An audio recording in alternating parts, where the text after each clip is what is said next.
मैं आप लोगों को आज कुछ इन्फॉर्मेशन देना चाहता हूँ जो अग्निपथ से रिलेटेड होगा।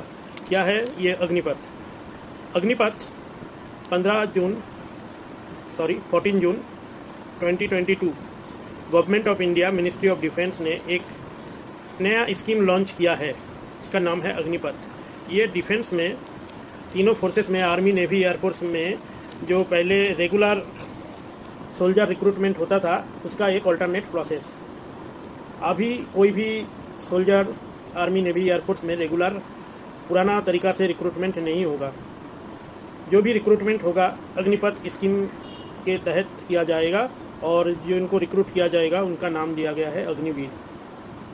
अब हम कुछ चीज़ों के साथ इन अग्निपथ स्कीम का कंपैरिजन करेंगे और क्या क्या क्वेश्चन आंसर इसमें आ सकता है, हम वो क्वेश्चन आंसर को देखेंगे कि इसका आंसर क्या आता है इस क्वेश्चन का।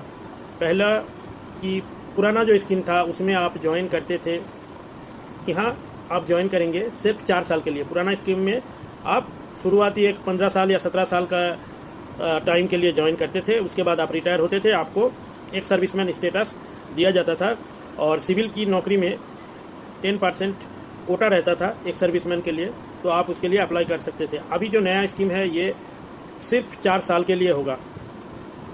4 साल बाद 25% को आर्मी हो, नेवी हो, एयरफोर्स हो उसमें रखेंगे, बाकी 75% को निकाल देंगे। तो सरकार बोलेंगे कि इससे सरकार को क्या फ़ायदा होगा, ये सब बोलते रहेंगे, लेकिन आपको क्या फ़ायदा होगा आपके बारे में कोई नहीं बोलेगा। आपका बारे में सरकार नहीं बोलेगा कि आपको क्या फ़ायदा होगा, लेकिन आपको क्या घाटा होगा वो हम आपको बता सकते हैं। इसमें आपको फ़ायदा तो कुछ नहीं होगा। पहली बात, इसमें एज क्यों फ़ायदा नहीं होगा? एज इसमें कम कर दिया गया है। पहले आर्मी सोल्जर्स रिक्रूटमेंट के लिए अपर एज लिमिट जो था वो 23 ईयर्स था। इसमें क्या है 17 to 21। तो एक बच्चा लगभग 6 साल की उम्र में क्लास 1 में एडमिशन लेता है और उसका 10th का एग्ज़ाम 16 साल में और 12th का एग्ज़ाम 18 साल में कंप्लीट होता है। तो अगर आप 17 साल में आने का कोशिश करोगे तो अगर किसी ने 5 साल में 1 क्लास में एडमिशन ले रखा था तो वो आ सकता है, नहीं तो आपका 12th क्लास कंप्लीट होने में 18 साल लग जाएगा। अब उसके बाद आप जब तक आर्मी में एंट्री करोगे तो आपका 18.5 से 19 साल हो जाएगा। सपोज़ अगर मैं सोच लेता हूँ कि 18.5 साल में आप आर्मी में घुस भी गए तो भी उसके बाद आप 4 साल नौकरी करोगे, आपका एज हो जाएगा 22.5। इस टाइम में आप रहोगे जूनियर मोस्ट, आपके ऊपर काफ़ी सारे प्रेशर रहेंगे जिसके वजह से आप आर्मी में रहते हुए ठीक से पढ़ाई नहीं कर पाओगे। आर्मी में रह के आप कोई भी इग्नू से या कहीं से डिस्टेंस एजुकेशन में आप ग्रेजुएशन करना बहुत मुश्किल है। ये सब हो पाता है थोड़ा सा जब आप ऊपर लेवल में जाते हो, 6-7 साल आपका सर्विस हो जाता है, आप जब लांस नायक बन जाते हो तब आपको थोड़ा सा रिलैक्स मिलता है, तो तब आप सोच सकते हो कि आगे कोई पढ़ाई करने के लिए। लेकिन जब आप जूनियर मोस्ट सिपाही रहोगे तब ये लगभग नामुमकिन है कि आप उस टाइम पढ़ाई कर लोगे डिस्टेंस एजुकेशन में। तो ये तो एक हो गया कि आपका जो अपर एज लिमिट 23 से कम करके 21 कर दिया गया है। और अगर 18 साल में आप 12 पास कर लेते हो तो आपका ग्रेजुएशन करने में 21 साल हो जाएगा। तो ग्रेजुएशन करोगे पहले तो आप आर्मी में आ नहीं सकते, फिर आपका एज निकल जाएगा। दूसरी बात कि इसमें सैलरी कितना मिलेगा। इसमें शुरुआती पहला 1 साल आपको सैलरी मिलेगा 30,000 टोटल, ना कोई डीए और ना कुछ। हाँ, हार्डशिप अलाउंस वगैरह कुछ एक्स्ट्रा मिल सकता है, उसका प्रोविज़न है वो, अगर आप जैसे जम्मू कश्मीर वगैरह इस टाइप का कहीं ड्यूटी कर रहे हो तो। अदरवाइज आपको जो 30,000 गवर्नमेंट देगा उसमें से 9,000 गवर्नमेंट काट लेगा, आपको इन हैंड मिलेगा 21,000। और आपका 9,000 और गवर्नमेंट अलग से 9,000 देके महीने का 18,000 जो हो रहा है वो सब आपको रिटायरमेंट के टाइम दिया जाएगा 4 साल बाद जब आप रिटायर होगे। अभी आप 21,000 के लिए नौकरी करोगे, आपका यंग एज में इस टाइम आपका जो पढ़ाई वगैरह का टाइम था उसको छोड़ के सपोज आपका पोस्टिंग हो गया जम्मू कश्मीर, वहाँ पे आपके साथ कई सारे फोर्सेस एक साथ ड्यूटी करते हैं। समझ लीजिए कोई बीएसएफ या सीआरपीएफ जवान आपके साथ ड्यूटी कर रहा है, कोई जम्मू कश्मीर पुलिस का जवान आपके साथ ड्यूटी कर रहा है, तब आपका दिमाग में ये ज़रूर आएगा कि एक ही टाइप का ड्यूटी हम लोग कर रहे हैं, इनका नौकरी परमानेंट है, मेरा नौकरी परमानेंट नहीं है, इनको मुझसे ज़्यादा सैलरी मिल रहा है, इनको टीए वगैरह जो भी मिलना होता है मिल रहा है, मुझे नहीं मिल रहा है। मेरे लिए एक फिक्स कर दिया गया है 21,000 महीने का, लगभग दिन का 700 रुपया। तो आपको ज़रूर बुरा लगेगा। अब आपके दिमाग में ज़रूर ये कंपैरिजन आ जाएगा कि जब हम एक ही ड्यूटी कर रहे हैं, एक ही टाइप के रिस्क ले रहे हैं, तो मेरे सैलरी कम क्यों होगा? और वो भी मैं आर्मी में रहते हुए दूसरा पुलिस फोर्स या सेंट्रल आर्म्ड पुलिस फोर्स से आर्मी का रिकॉग्नाइजेशन ज़्यादा होते हुए भी हमको सैलरी क्यों कम मिल रहा है? ये आपके दिमाग में आएगा।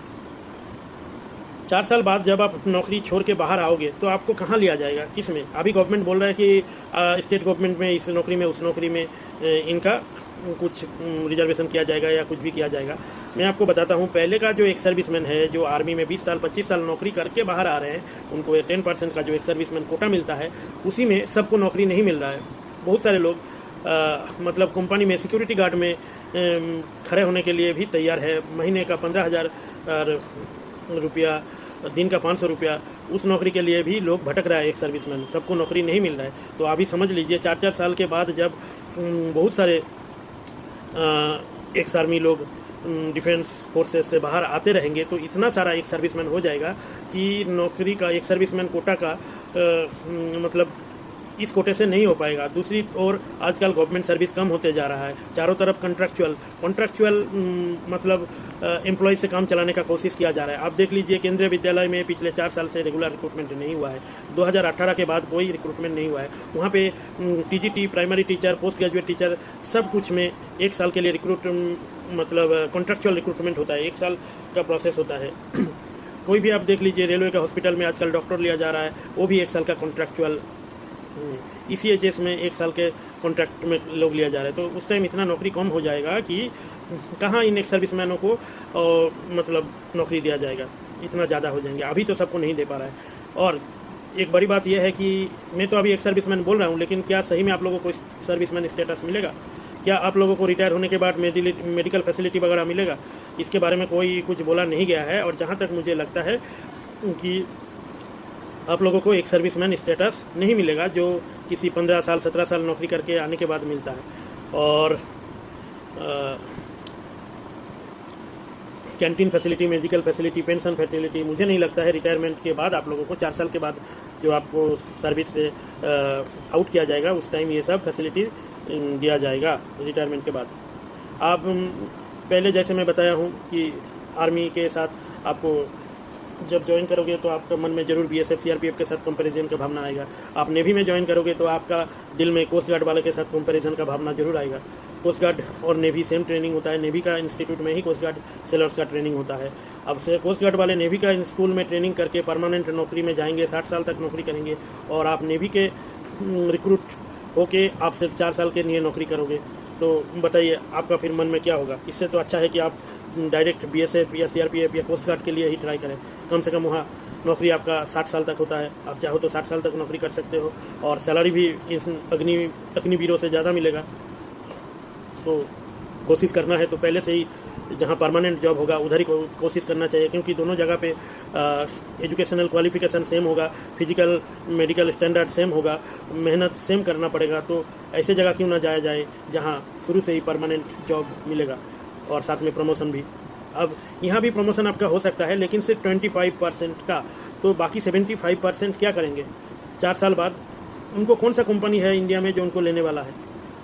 अभी जो एक सर्विसमैन छोड़ के आते हैं, कम से कम वो लोग सर्विस में रहते हुए कुछ ग्रेजुएशन कर लेते हैं, कुछ लोग MBA कर लेते हैं, तब भी सबको बहुत अच्छा नौकरी नहीं मिलता है। आप बताइए, ये 4 साल में जब विदाउट ग्रेजुएशन आर्मी छोड़ के आएंगे तो इनको कौन लेगा और कौन सा पोस्ट देगा कंपनी में? कम से कम ग्रेजुएशन करना पड़ेगा, उसके बाद कंपनी में अच्छा जॉब करने के लिए बिजनेस मैनेजमेंट का BBA या MBA कुछ तो करना पड़ेगा। विदाउट ग्रेजुएशन ओनली 12 पास में आपको कौन सा नौकरी कंपनी वाला देगा भी? तो उसमें सैलरी कितना देगा? कम एज में अग्निवीरों को सेना में लेने के लिए गवर्नमेंट बहुत सारा मतलब रीज़न बताएगा कि इससे देश का क्या फ़ायदा होगा, देश का पैसा बचेगा, देश का सैनिकों का एवरेज एज कम रहेगा, इस टाइप का कई सारे बातें बताएंगे गवर्नमेंट। हो सकता है वो देश के लिए फ़ायदा करे, लेकिन जो देश के लिए मरने मिटने जा रहा है उसके फ़ायदा के बारे में भी तो सोचना चाहिए। उसके मरने मिटने का जो जज्बा है देश के लिए, वो मोटिवेशन उसको कहाँ से मिलेगा जब उसका जॉब सिक्योर नहीं रहेगा? तो और आगे भी कुछ जानकारी आपको चाहिए तो मेरा कमेंट सेक्शन में कमेंट करके क्वेश्चन कर सकते हैं, मैं उसका रिप्लाई ज़रूर दूंगा। और मैं एक ही सजेशन देना चाहता हूँ, अगर आप कोई यूनिफॉर्म जॉब चाहते हो, ड्रेस का जॉब चाहते हो, आप चाहते हो कि आप राइफ़ल वगैरह, फायर आर्म्स वगैरह लेके ड्यूटी करें, तो शुरू से ही कोशिश कीजिए कि ऐसा नौकरी में जाने की जो कम से कम परमानेंट हो। उस हिसाब से देखा जाए तो ऐसे सेंट्रल आर्म्ड पुलिस फोर्स जो भी है, रेलवे का आरपीएफ है, स्टेट पुलिस फोर्स है, तो उसमें भी देश सेवा हो सकता है। आपको अगर देश सेवा करना है तो आप इन सब पुलिस फोर्स में ज्वाइन कीजिए। कम से कम 4 साल बाद आपको ये नहीं सोचना होगा कि अब मैं घर में पैसा कैसे भेजूँगा, मेरा फैमिली का देखभाल कैसे करूँगा। तो यही मेरा सजेशन है। धन्यवाद।